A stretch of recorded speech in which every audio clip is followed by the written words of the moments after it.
Okay, the first part I'm not going to do because I've done it a couple of times recently. Most recent year where I found the cube roots of unity is 1961. So, and it's pretty straightforward to find the cube roots of unity. And so if you want to look at the 1961 paper to see that's the most recent year where I did it. So that's fine. That's been done a couple of times now. It's the second part that's more interesting. Show that omega and omega squared are roots. Well, do you know what? It's not long to do. I'll just do it really quick again. So cube roots of unity. You want to solve the equation z cubed minus 1. That's z minus 1 times z squared plus z plus 1 equals 0. So that means z equals 1. And here z equals minus b plus or minus the square root of b squared minus 4ac all over 2a. So if you add these together, 1 plus minus 1 plus I root 3 over 2 plus minus 1 minus I root 3 over 2. You add them up and you do get 0. And this is 1 and this is omega and this is omega squared. So let's see what happens if we use omega. Is it a root here? So 8 omega 4 plus 6 omega squared plus cubed plus 3 omega squared minus 5 omega minus 3. Now remember that omega cubed equals 1 and omega power 4 equals omega cubed times omega, so just omega. So this becomes 8 omega plus 6 plus 3 omega squared minus 5 omega minus 3. Let's see. So that's 3 omega squared plus 3 omega plus 3. Very good. So that's 3 omega squared plus omega plus 1, which is 0. Great. Now we'll put in omega squared. So that's 8 omega 8 plus 6 omega 6 plus 3 omega 4 minus 5 omega squared minus 3. Omega power 8 is omega cubed, omega squared. So that's 8 omega squared. And this is 6 omega cubed. And this is 3 omega, 5 omega minus 3. That's 8 omega squared. Minus 2 omega plus 3. I wonder if I've done something wrong there. 8, 6, 4 squared. And then omega 8 is 3, 3, 2. And 6 is 3, 3. That's 1. And that's okay. Oh, that's a squared. I didn't carry my square down. So that becomes 3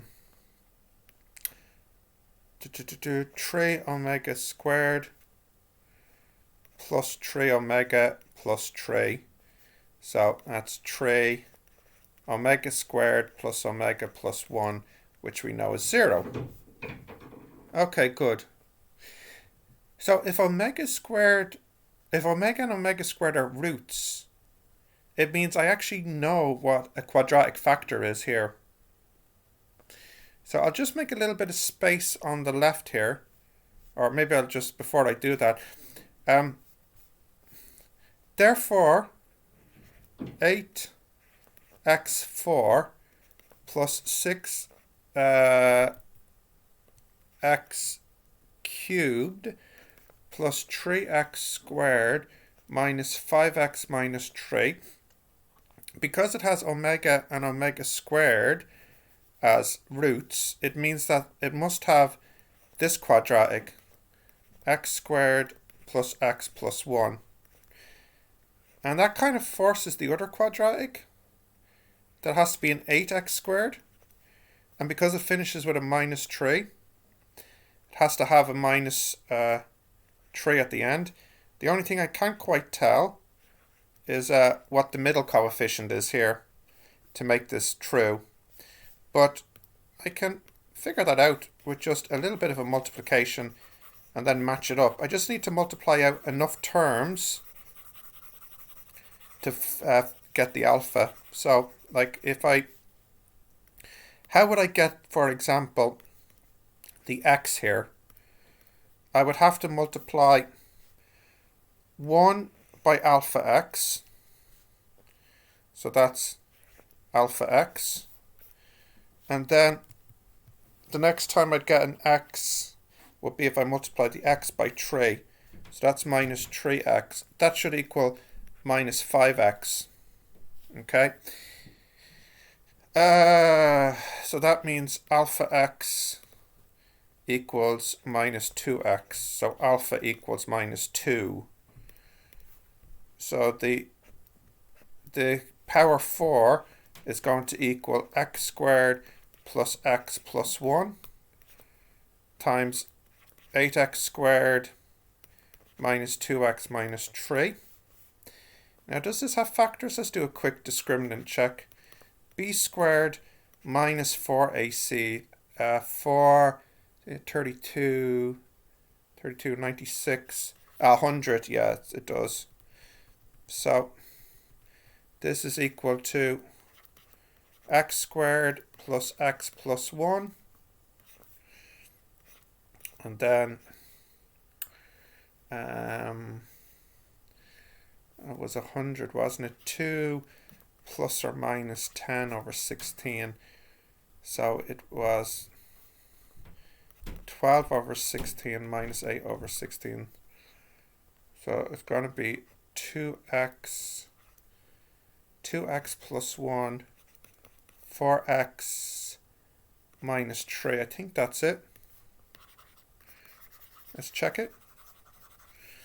Let's check it out. That's 8x squared minus 3x, and then 4x minus 6x minus 2x. So that works then. All right. And I know I can't factorize the first piece. So there you go. Show that omega and omega squared are roots and hence are otherwise factorized. So there you go. There are the 3 factors for that power 4, that degree 4 polynomial. Great.